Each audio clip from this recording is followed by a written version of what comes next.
Alright students, welcome back to Medieval 1450. I hope you are all doing well. I hope you're safe, sound, and healthy.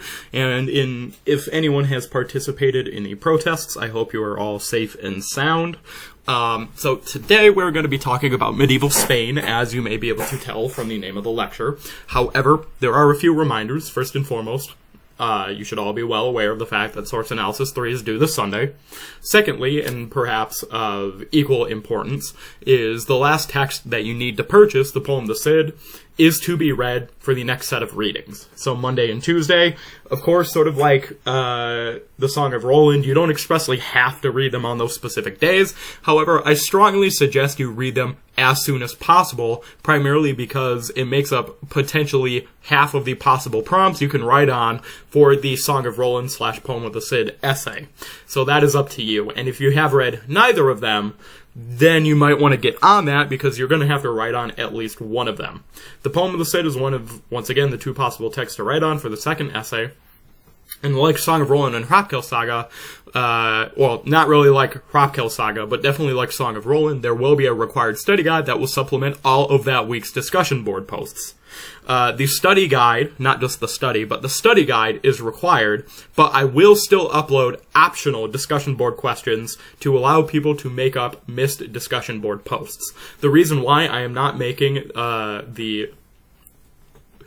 well, let me clarify this. In the latter half of next week, so the first 2 days of next week, you have to read Poem of the Cid. In the latter half, we just are doing normal lectures.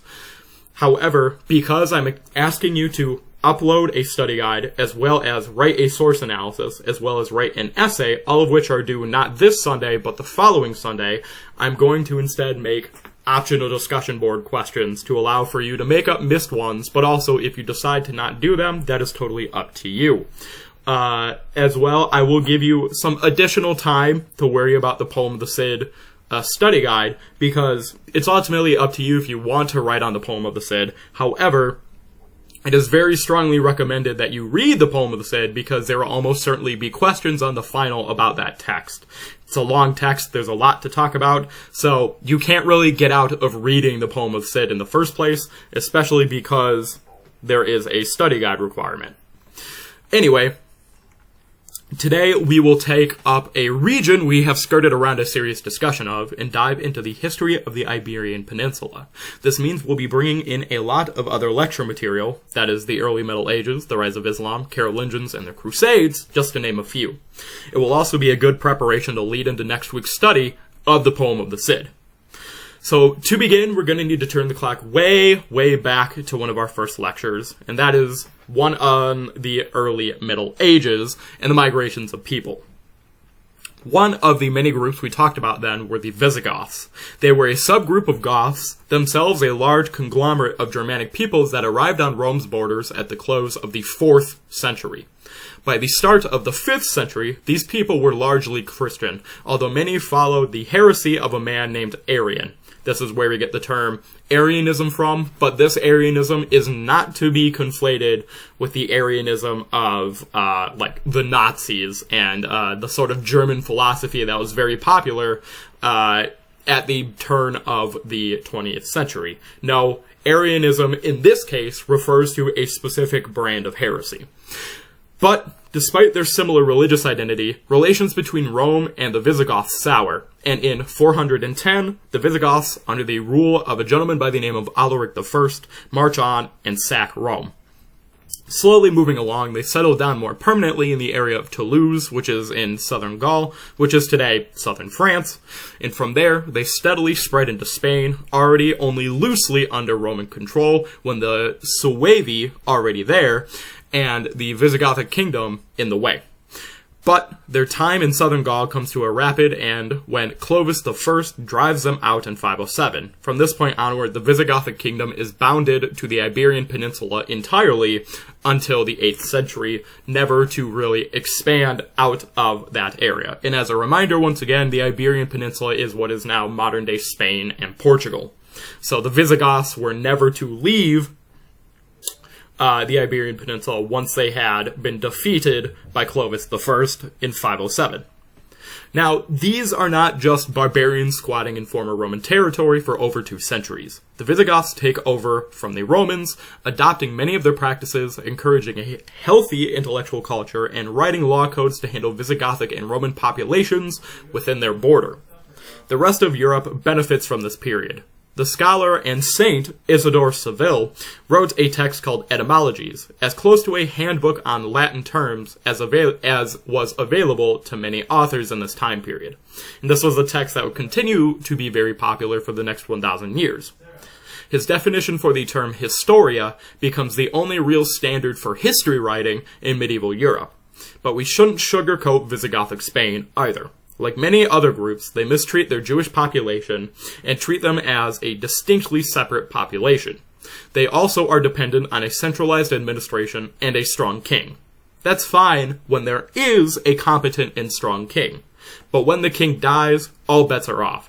And that's exactly how Muslims arrive in Spain. Next, we will do a quick review of Islamic history as it pertains to Spain, and this is just a brief map to sort of demonstrate the extent of Islamic borders in the Middle Ages. Nowadays, this border would be, or this map would encompass much of the known world. However, back in the Middle Ages, you can see the sort of territorial extent it spread through, at least within the time span that we are talking about. So, some 200 years after the Visigothic kingdom is established, and 100 years after Clovis I forces them out of Gaul, Muhammad begins to spread his new faith in the Arabian Peninsula. His death led to the Sunni-Shia split that defined the primary religious factions of the faith to this day as part of this question of succession. After the death of Uthman, the third caliph, and so the third leader after Muhammad, Ali's rule leads to a civil war over leadership of the faith. Shia Muslims and Ali's family lose, and Uthman's family, called the Umayyads after Uthman's grandfather, Umayyah, comes out as the winner. They lead Islam's first ruling dynasty, and after their decline in 750, due to the rising Abbasid Caliphate, an Umayyad prince by the name of Abd al-Rahman moves west and takes charge of Spain, calling himself Emir, E-M-I-R, or commander. But how did the Umayyads have power in Spain? Well, it goes back to the troubling reliance on a strong king by the Visigoths. After the Visigothic king Witiza dies in 710, many of his followers, called the Witizans, decide that Roderick, the king who succeeded Witiza, is unpopular and shouldn't rule. They ask the Muslim Musa ibn Nusayr, the Umayyad governor of northern Africa, to help them depose him. And yeah, you can probably see where this is all going from here. Musa sends a gentleman by the name of Tariq ibn Ziyad, his general, to handle things. He deposes and kills Roderick, and then decides to stay, conquering the vast majority of Spain within 4 years. Only a small portion of the Iberian Peninsula is not conquered, and that is the mountainous region of northern Spain, where a campaign to conquer the region was ultimately deemed either unnecessary or wasteful. The newly minted region, under the control of the Umayyads, is referred to as Al-Andalus. Their expansion might have continued into Gaul if they had not met defeat in the Battle of Tours in 732. Remember, this is the battle that made Charles Martel a hero and set the stage for his grandson, Charlemagne, to become the first Holy Roman Emperor. After the Abbasids push out the Umayyads and the region becomes their center of power, Abd al-Rahman III, grandson of the Umayyad prince who established Al-Andalus as their new center, declares himself caliph in 929, signaling the disunity of Islam created by a second competing claim for central and primary Sunni authority. Now, up to this point in the class, we have talked a little bit about Islam's beliefs, but we haven't given its architecture the same treatment that it deserves. Now, Muslim faith demands prayer 5 times a day, but it doesn't specify a place where such prayer must occur. It does specify that prayer must occur facing Mecca, which means a Muslim must at all times know where Mecca is. They must also pray in a clean space. This is why Muslims keep prayer mats as a way to ensure that when the call to prayer comes, they are ready to meet it. But communal prayer becomes a social expectation. And so Muslims generally meet in mosques for Friday prayer as a group.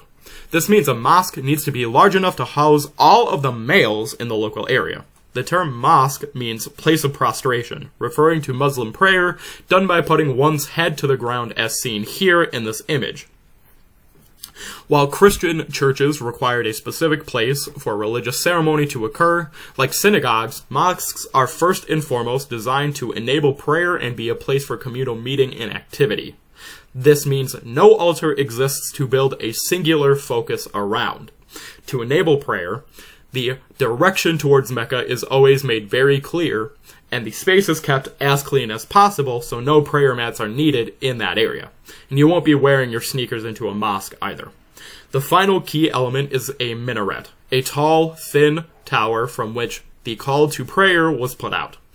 If you have been in a predominantly Muslim country before, you will have almost certainly heard the call to prayer. Rather than the tolling of church bells, it is the call to prayer from a minaret that resounds over the rooftops of the cities to mark out the day. To continue our discussion of mosques, let's take a look at the Great Mosque of Cordova. The Great Mosque of Cordova is a great example of how a mosque can change over time. In 785 and up to 787, the original mosque was built on the site of an old 200-year-old Visigothic church that Muslims had destroyed. The original mosque was a prayer hall with columns, a courtyard, and a minaret. In the 9th century, the prayer hall and the courtyard were expanded by about 1/3, adding in the entryway, the larger minaret, the mihrab, and the 3 domes at the back. The orange grove in the courtyard was planted by the Umayyads, the trees brought from Damascus. After Cordoba is taken by the expanding Christian kingdom of Spain, the mosque is not torn down, rather it is Christianized. The minaret was reconstructed to serve as a bell tower, replacing the Muslim method of ordering the faith and the day with the Christian one. The final major change was in the 16th century when a cathedral church was built in the center of the prayer hall. You can see the cathedral right here. And here you can see the bell tower that is encompassing the minaret. You can also see here on the right the forest of columns that makes up the prayer hall. Called a hypostyle, the hall is a parallel series of rows making up over 1,200 columns. I repeat, that is 1,200 columns. Each round arch comes a little bit past the vertical before meeting the column. This design, called a horseshoe arch, and the decorative style were used in some Visigothic Spain areas of worship, but it popularly spread mostly from Egypt to become characteristic of Western mosque architecture. You may note that the columns beneath the arches seem to belong to another style, and they most certainly do. The columns and the capitals, that is the top portion of the column, are Roman in style, although the original bases were not used. They were quite possibly taken from the old Visigothic church on the site. The columns are what we would call spolia, or in general, a term for loot, from which we get the term spoils, as in spoils of war. But in the context of architecture, it refers to pieces scavenged from old architecture. Stone was heavy and hard to move. There is no reason to let good pre-existing stonework go to waste. One of the center points of the mosque was the Qibla wall with its mihrab. I apologize for saving many of the notes for other slides, and I'll pause a little bit there for your spelling, but I really want you to be able to take a look at this for a moment and really take in the sort of, glorious decadence of this architecture for a moment.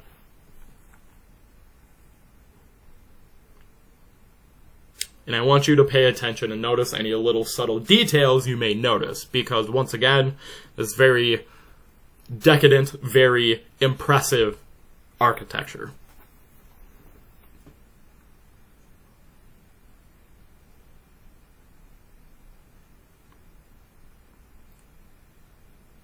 So, the Qibla wall is the wall on the side of the mosque facing Mecca, as it must serve to indicate where Muslims should face for prayer, and is what they look at while doing so.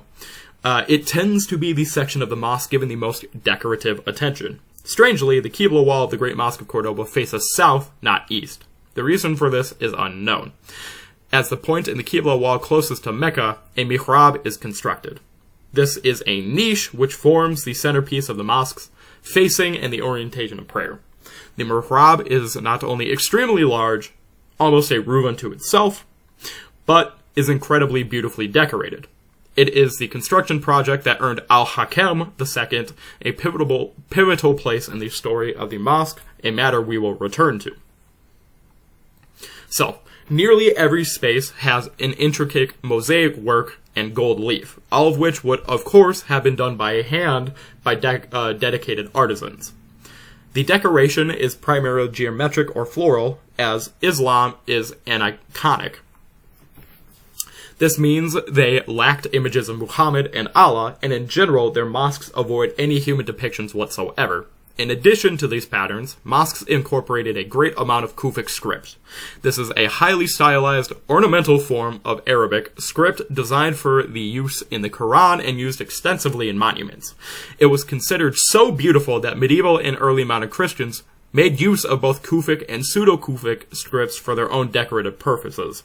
But the use stretched beyond Christians. As Muslims were pressured to convert after the Christian reconquest of Spain, they used Kufic script in decorative work to demonstrate and preserve their language, culture, and religion. The dome outside the mihrab enhances the effect of the Qibla wall and is full of ornamentation that Kufic script from the Quran.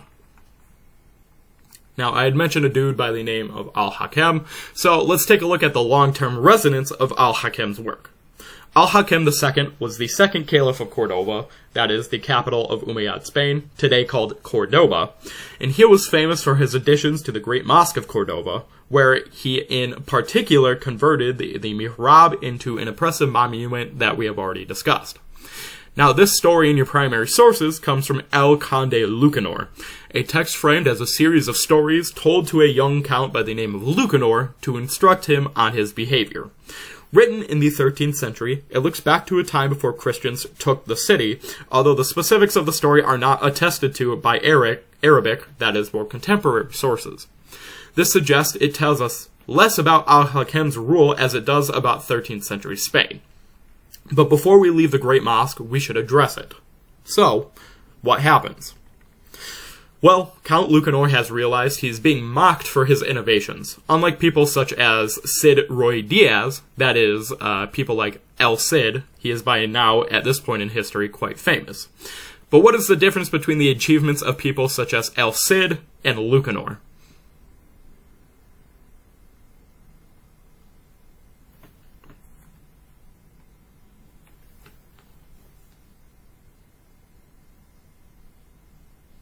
Well, this text mentions that Lucanor's innovation is an improvement on falconry gear. Although it demonstrates his creativity and intelligence, it doesn't really have the same resonance for a person's honor that, say, winning a battle or a conquest does it? So, Petronio, the person relating the story, likens him to Al-Hakem.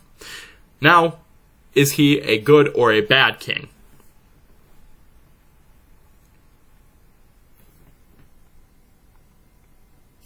Well, it's sort of a bit of both, isn't it? But it doesn't go well, mainly because it's seen as a kind of inconsequential production, isn't it? And what was his contribution to society? It was by improving the flute. So, from all of this, he realizes, okay, I have made a good addition to the flute, but I need to do more to earn the respect of my people. So what does he learn from the sort of ridicule he faces from just improving the flute?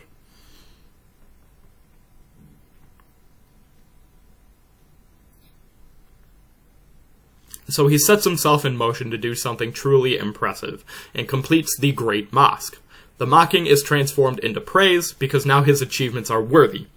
This becomes the great lesson of the text. But before we leave this off, I have one question for you. Al-Hakem is a Muslim. How does the author explain how his achievement is still worthy of praise in a Christian context?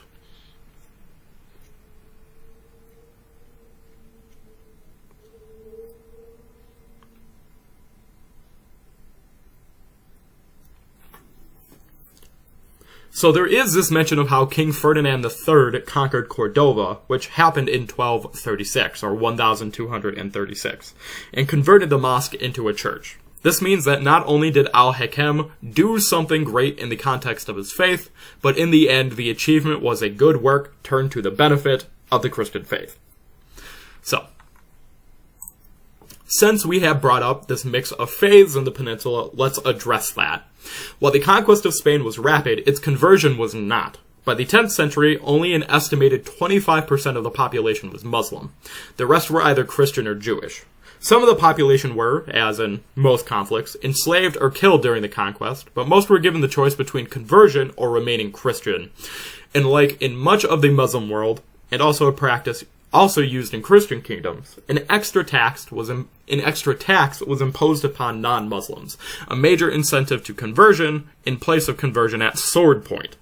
Those who retained their faith were also known as the dhimmi, a term that means protected person, that was a status of second-class citizenship that recognized some rights while curtailing others. Many were forced to wear distinguishing clothing, a practice Christians went on to adopt themselves and implement for themselves. But churches and synagogues were permitted to remain open under certain conditions, allowing people to worship, if only within specific religious spaces. Laws also restricted certain interactions between Muslims and Christians or Jews, generally with the purpose of preventing Muslims from marrying into other faiths and converting. Although the proportion rises some by the time of the Reconquest, Muslims remain in the minority in much of the regions that they control. In the 11th century, the centralized power of the Umayyads collapsed, and Al-Andalus becomes a patchwork of small, independent kingdoms called taifas, or taifa kingdoms, with emirs as the rulers of these individual little taifa kingdoms. Rather than a single, centralized Muslim kingdom of Al-Andalus, these new kingdoms are poorly positioned to resist the growing power of Christian forces in Spain. In the wake of the primary Muslim conquest, a leader named Pelagius united the majority of the land remaining under Christian rule to form the kingdom of Asturias in 722. The kingdom had acted like a refuge for Christian nobility forced out of Muslim Spain. Although progress was slow, Asturias expanded in the 9th century, forming two more Christian kingdoms, known as Leon and Castile. Now, when we say three kingdoms, this means there were three kingdom titles. One king often holds more than one of these titles, as we will soon discuss. These kingdoms are in a more or less constant state of war with the emirs of Al-Andalus, but they are also fighting amongst one another. They are, in this regard, much like the Crusader states, part of a complex web of enemies where religion was only one reason to wage war. Much like the Crusader states, they were treated as a frontier of Christianity, gaining support from other Christian kingdoms and even gaining papal approval for crusades to take land from Muslim kingdoms. As Spain held many important pilgrimage sites, protecting and expanding these realms was a priority. Over time, the borders slowly shifted in favor of the Christian kingdoms, but in the 11th century, a new force challenges these Christian kingdoms, the Almoravids. They are a Shia dynasty in northern Africa, one far more strict in their application of Islam than the Taifa kingdoms. They are perhaps comparable to the newly arrived Crusader in Usama ibn Munqida's account from Crusades II. Moving into southern Spain, they attempt to unite the Taifa kingdoms. Many Muslims in Al-Andalus, especially religious clerics, supported the Almoravids because they felt that the Taifa emirs were impious, or impious, religiously lax, and too quick to spend people's money. Despite the religious differences, they felt the Almoravids represented a more virtuous dynasty that could halt the reversals of Spanish Islam. They ultimately came into conflict with the Christian kingdoms in the late 11th century and early 12th centuries under the rule of Yusuf ibn Tashfin, who lived from 1061 to 1106. In order to unite Al-Andalus, he needed to defeat the Christians as well as unite the southern Taifa kingdoms. Now, we shouldn't pretend that the Almoravid leadership provoked sudden unity. Many emirs made treaties with the Christians in the north to fight the Almoravids, in fact, and their power was challenged almost just as much by this aggressive dynasty. However, the primary target were the Christian kingdoms, then ruled by Alfonso VI, a ruler in part supported by a man named El Cid. Alfonso VI was the son of Ferdinand I, the king of Leon and Castile. Upon his death in 1065, the realm was briefly split between Alfonso and his older brother Sancho. This was not an amicable relationship, similar in some ways to the relationship between Charlemagne and his brother Carloman. These two Spanish kings squabbled and squabbled for 6 years until his older brother was murdered. It is not clear who killed him, and there were some persistent rumors that Alfonso was in fact behind it. Alfonso found himself ruling both Leon and Castile and declared himself, quote, Emperor of all Spain, unquote. This is perhaps more an agenda than a truly descriptive title, for this is what he wants to achieve. He rapidly expands the kingdom, and those type of kingdoms he does not attempt to conquer, he forces to pay tribute to him. The first major accomplishment is the conquest of Toledo in 1085. Toledo has been the Visigothic capital, or had been the Visigothic capital, before the Muslim conquest some 300 years, prior to Alfonso reconquering it. Its capture by Alfonso VI sent a strong message that the days of Christian rule of the Iberian Peninsula had come again.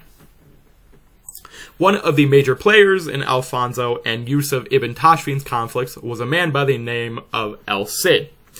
His real name was Rogro Diaz de Vivar, and he lived around 1040 to 1099. He was also known by the names Rui and El Campeador, or that is, the champion in Spanish. And you'll see them in all the texts you read about.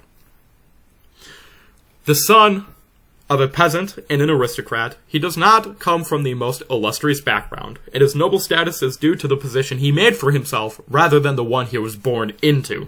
He initially served under Sancho as a proud warrior and a standard bearer, meaning he was a close confidant to the king who was murdered. His relationship with Alfonso VI is more fraught, and in 1081 he is exiled by Alfonso.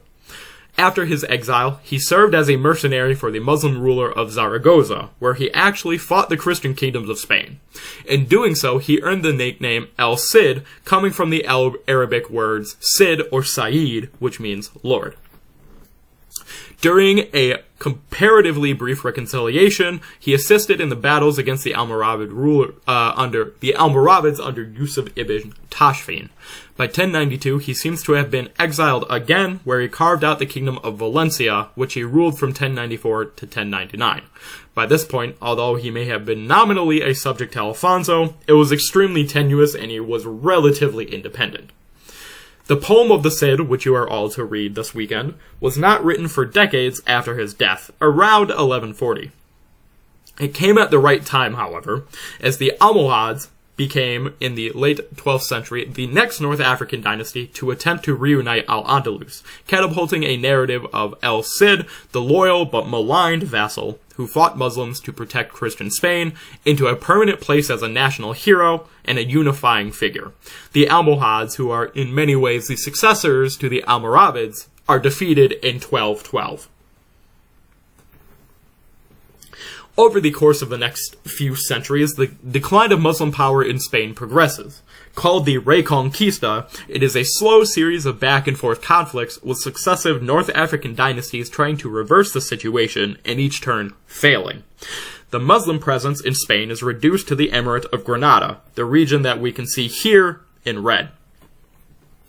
From the mid-13th century to the mid-15th century, despite some fluctuations, this remains largely the same until the reign of Ferdinand and Isabella. The King of Aragon and Queen of Castile, they had married and effectively united Spain. They invaded Granada, and the city, and with it the emirate, surrendered on January 2nd, 1492. Yes, this is the same year that they also hired a man named Christopher Columbus to go on an expedition on their behalf.